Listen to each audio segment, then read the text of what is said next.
प्रथम पठन प्रवक्ता जिशायाଙ୍କ ग्रंथरु पाठ 65 अध्याय 17 रु 21 पद पर्यंत। क्रंदन रल ओ दुर्दशार विलाप आउ शुभिब नाही। प्रभु एहिपरि कहती, देख आमे नूतन स्वर्ग एवं नूतन पृथ्वी सृष्टि करिबु। पूर्व कथा आउ स्मरण कराजिब नाही, मन को आसीब नाही। किंतु आमे जहाँ सृष्टि करिबु सेथिरे आनंदित ओ उल्लसित हुओ। कारण देख आमे जेरुसालेम पाई आनंद एवं ताहार लोकंक लागी संतोष सृष्टि करिअछु। आम्भे जेरुसालेम रे उल्लसित एवं आम्भर लोकंक संगरे आनंदित हेबु। सेठारे क्रंदन रोल ओ दुर्दशार विलाप आउ शुभिब नाही। सेठारे शिशु अल्पायु हेबो नाही, किंबा वृद्धर आयुष अपूर्ण रहिब नाही। किंतु पापी 100 वर्ष बंचिले भी अभिशप्त हेबो। सेमाने गृह निर्माण करी सेथिरे बास करिबे एवं द्राक्षा चाष करी ताहार फल भोग करिबे। यह ईश्वरंकर वाक्य। ईश्वरंकर धन्यवाद।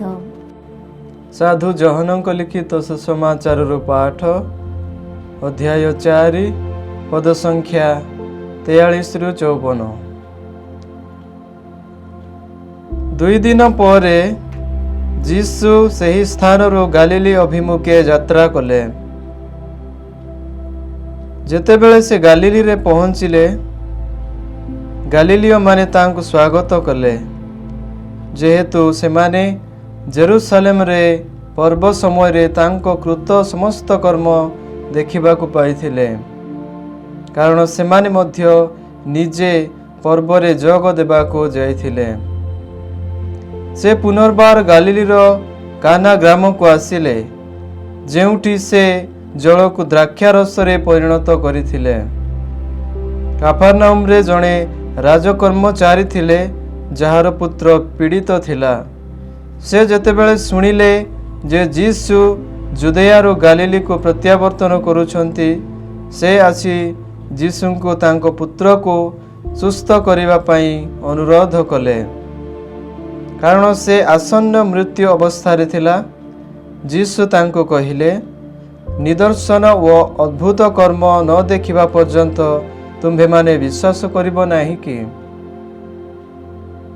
राजकर्मचारी कहिले, महाशय मोर पुत्रर मृत्यु पूर्वरु आसीबा हुअन्तु। जीसु तांको कहिले, जाओ तुमर पुत्र जीवित रहिबो। जीसुंको वाक्य रे विश्वास करी सही व्यक्ति निज रास्ता रे चली गला। से जीवा समय रे तांको भृत्य माने तांको जणाइले जे तांको पुत्र सुस्थ हेलाणी।